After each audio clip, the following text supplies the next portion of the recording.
युवाओं को बेरोजगार रखने वालों, जनता माफ नहीं करेगी। तो नमस्कार दोस्तों, कैसे हैं आप लोग? आशा करता हूँ कि आप लोग बढ़िया होंगे और सब कुछ एकदम बढ़िया चल रहा होगा।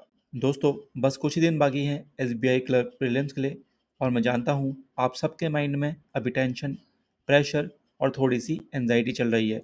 लेकिन याद रखिए, आपने जो मेहनत इतने महीनों से की है, अब उसका रिज़ल्ट दिखने का टाइम आ गया है। ये वीडियो आपको last minute preparation strategy, exam day plan, time management hacks और स्ट्रेस बस्टिंग टिप्स सब प्रोवाइड करेगा ताकि आप एग्ज़ाम में अपना 100% एफिशिएंसी दे पाओ और मैक्सिमम मार्क्स ले पाओ। ठीक है, तो चलिए शुरू करते हैं और स्टेप बाय स्टेप पूरा प्लान देखते हैं। सबसे पहले दोस्तों बात करते हैं लास्ट 7 डेज स्ट्रेटजी की। लास्ट 7 डेज या फिर 6 डेज अब बचे हुए हैं। ठीक है, तो सबसे पहले बात करते हैं कि इन बचे हुए दिनों में क्या करना है। इस टाइम पर पूरा गोल होना चाहिए revision plus speed improvement plus exam like practice. ठीक है, देखो इस टाइम ना आपको क्विक रिवीजन करना है सारे कंसेप्ट का डेली बेसिस पे। क्वांट्स के फॉर्मूलाज हो गए, रीजनिंग के क्वेश्चंस हो गए, पजल में। ठीक है, puzzle sitting arrangement, blood relation के, जैसे कितने लोगों को कन्फ्यूजन होता है नेफ्यू को और नीस में क्या बोलते हैं। ठीक है, तो ऐसे चीज़ें आपको बाय हार्ट याद कर लेनी है। कितने को डायरेक्शन नहीं पता होता है, ईस्ट वेस्ट नॉर्थ साउथ कैसे होते हैं। ठीक है, नॉर्थ ईस्ट नॉर्थ साउथ और ऐसे ही साउथ ईस्ट साउथ वेस्ट। ठीक है, ये सब चीज़ें, तो इन सब चीज़ों को आपको अच्छे से रिवाइज करते रहना है। इंग्लिश के ग्रामर के रूल्स ये रिवाइज करना है। पैरा जंबल्स हो गए, वीडियो लेक्चर देखो और साथ साथ जो आपका टीचर है उसके साथ सॉल्व करते रहो। फुल लेंथ मॉक टेस्ट देने, 2 दे दो या फिर 2 से 4 के बीच में आप दे सकते हो और उसके बाद उसका डिटेल्ड एनालिसिस। देखो जो इस समय वीक चैप्टर है वो तो एकदम छोड़ ही देना है। ठीक है, लेकिन जो वीक एरियाज़ जैसे कि मान लो थोड़ा बहुत जैसे आपको एज आपको आता है बट उसमें कहीं कहीं पर आपकी गलती थोड़ा बहुत वीक एरिया है उसमें। ठीक है, कुछ कुछ चीज़ें आपको समझ में नहीं आती तो उस समय उस चीज़ को प्रैक्टिस करनी है। ठीक है, और टॉपिक वाइज प्रैक्टिस करनी है वीक एरिया से इसका मतलब ये है। ठीक है, और ये देखो कि अगर डीआई में ज़्यादा टाइम आपका लग रहा है तो डीआई सेट्स को ज़्यादा सॉल्व करो। ठीक है, एक दिन की 10 डीआई भी आप सॉल्व कर सकते हो। अगर पजल में फंस रहे हो तो 5-6 पजल को एक साथ प्रैक्टिस करो। ठीक है, अगेन वही कहूँगा मॉक टेस्ट प्लस एनालिसिस। और देखो जो टफ लेवल भी है ना मॉक का उसको भी अटेम्प्ट करो। इस टाइम तो खैर टफ तो जो कंपनीज होंगी मॉक वाली टफ को और टफ बना देंगी और जो ईजी होगा उसको भी टफ बना दिया जाएगा। ठीक है, क्योंकि ताकि आप एग्ज़ाम में और अच्छा परफॉर्म कर पाओ तो मॉक जो कंपनीज होती हैं वो थोड़ा हाई लेवल कर देती है मॉक्स का। ठीक है, बाकी बात करें तो लाइट रिवीजन आपको डेली ही करना है, शॉर्ट ट्रिक्स रिवीजन करने हैं। मेंटल कैलकुलेशन ड्रिल्स, इसके लिए आप अड्डा 247 में नवनीत सर पढ़ाते हैं सुबह 6 बजे, स्पीड मैथ्स वहाँ से आप पढ़ सकते हो। ठीक है, square cubes table percentage conversion ये सब आपको अच्छे से आने चाहिए by hard learn. Day 7, 1 day before exam या फिर सैटरडे को जिनका है तो उनके लिए फ्राइडे वाली डे को क्या करना है, सिर्फ लाइट रिवीजन करो, नोट्स देखो और रिलैक्स मोड में रहो। हैवी मॉक या प्रैक्टिस मत करो क्योंकि अगर थोड़े से ही मार्क्स कम आएंगे कॉन्फिडेंस सीधा लूज हो जाएगा। जितना हो सके अपनी बॉडी को रेस्ट देने की कोशिश करो। तो ये जो प्लान मैंने आपको बताया इससे आपके स्ट्रॉन्ग एरियाज और ज़्यादा शार्प हो जाएंगे और वीक एरियाज आपकी मैनेजेबल हो जाएंगी। ठीक है, बात करें नेक्स्ट स्टेप की तो यहाँ पे ना आपको हर एक सेक्शन के लिए अपना अप्रोच क्लियर करना होगा।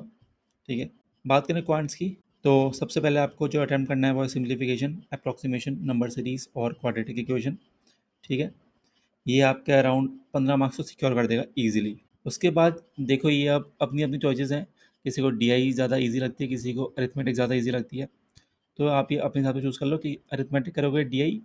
मेरी मानो तो मैं कहूँगा डीआई को पहले करो। ठीक है, देखो अगर ईजी आती है तो सबसे पहले तो डीआई सॉल्व भी करनी है और अगर थोड़ी सी टफ आती है तो डीआई को एंड के लिए छोड़ देना है। ठीक है, अगर बहुत ही टफ आ गई फिर तो लास्ट में इसको करेंगे। और अरिथमेटिक पर आओ। ठीक है, सबसे पहले ईजी क्वेश्चन जैसे कि एज, परसेंटेज और आपका पार्टनरशिप हो गया। ठीक है, टाइम एंड वर्क से भी कितनी बार इजी आ जाते हैं, बोर्ड्स वाले क्वेश्चन इजी आ जाते हैं अगर आपने करे हैं तो, प्रैक्टिस उनकी एवरेज इजी आ जाता है।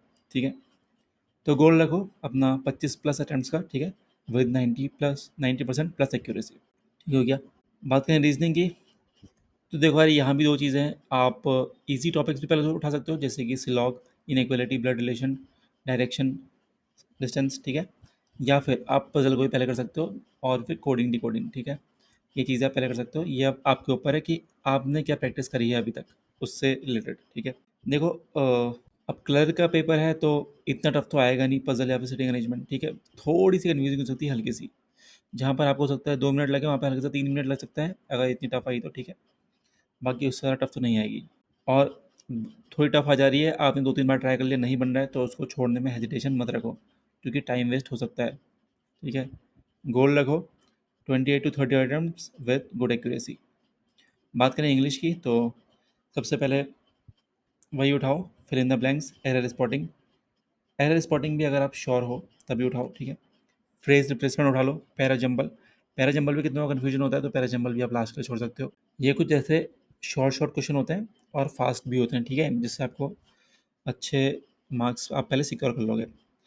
देखो आरसी को लास्ट में रखो, लेकिन जो जो क्वेश्चन होते हैं ना, जैसे कि सिनोनिम और एंटोनिम उसके बीच में आता है, तो उसको आप पहले कर सकते हो, क्योंकि वो आप बिना पैसेज पढ़े भी कर सकते हो, ठीक है।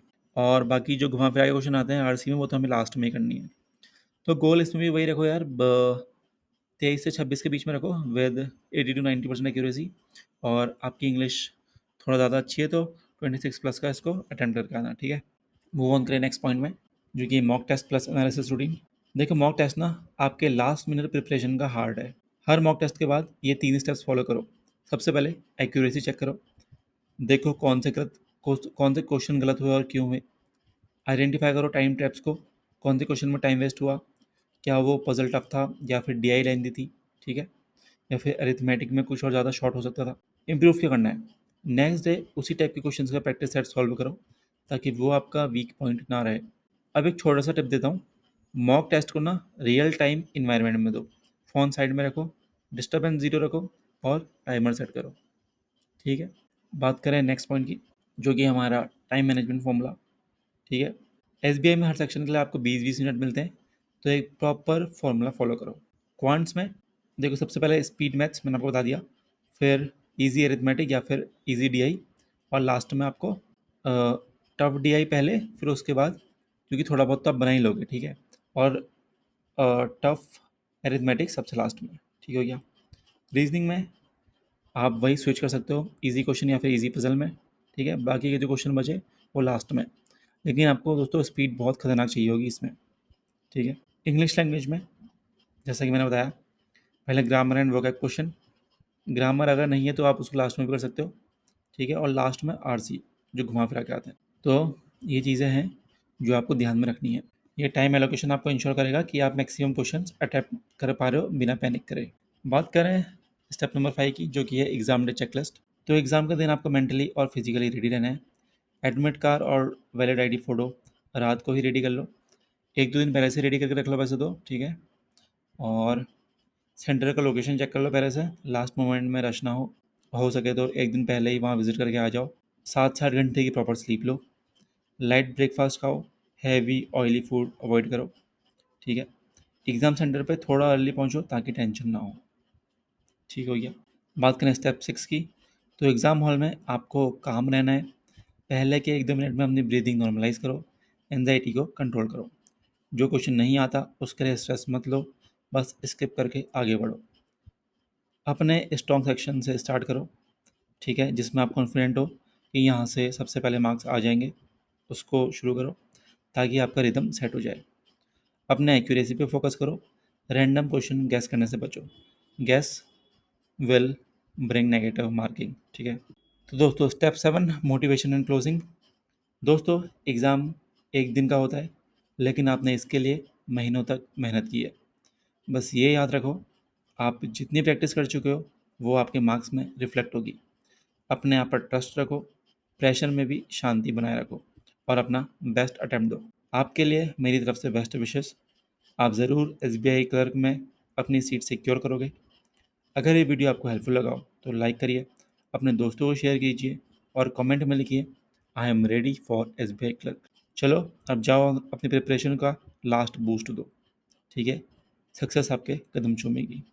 मिलता हूँ एक और शानदार और धमाकेदार वीडियो में। अभी लेता हूँ अलविदा, तब तक के लिए धन्यवाद।